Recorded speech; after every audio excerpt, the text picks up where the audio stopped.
అసలు అటు అక్కడ పిలిచి రాని కూడా మొత్తం కొట్టుకోలేదు. అక్కడ కలిసి వచ్చింది ఇలా కడిచి నేను ఆ నీళ్ళలో మా పొలాలు అక్కడ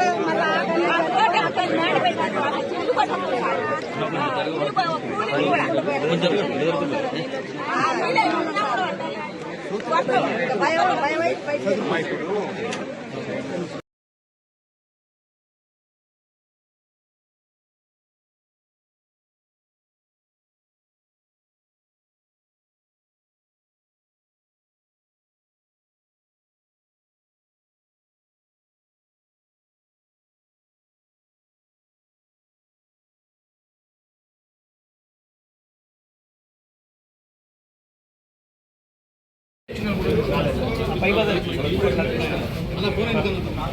అవతల పక్క పోల్స్ అన్ని పడిపోయినాయి సార్. అవతల కాలనీ అవతల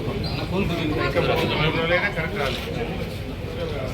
ఎవరైనా ప్రభుత్వం నుంచి అక్కడ వచ్చిందో ఏమైనా సాయం చేసి సాయం అంటే మంత్రి గారు వచ్చారు సార్. మన తర్వాత సీఎం గారు వచ్చారు. వచ్చి ప్రజలతో మాట్లాడి చేస్తామని చెప్పి జరిగిందా ఏమైనా సహాయం? సహాయం ఇంకంతవరకు అందలేదు. అంటే భోజనాలు ఇవన్నీ ఏర్పాటు చేస్తున్నారు. చేసేవాళ్ళకైతే కొంత అందింది. చాలా మంది కొన్ని లక్షల మంది సార్. ఇటు అటు left right wall canal Jalaga Nagar వరకు లాస్ట్ టైం కూడా వచ్చినాయి. లాస్ట్ టైం వచ్చిన తర్వాతనే ఇప్పుడు మనం ఆ రీటైలింగ్ వాళ్ళు మీరు డబ్బులు అయిపోయింది. 650 కోట్లు శాంక్షన్ చేయించారు. పని మీద నడుస్తుంది. నెక్స్ట్ ఇయర్ వల్ల అయిపోతుంది.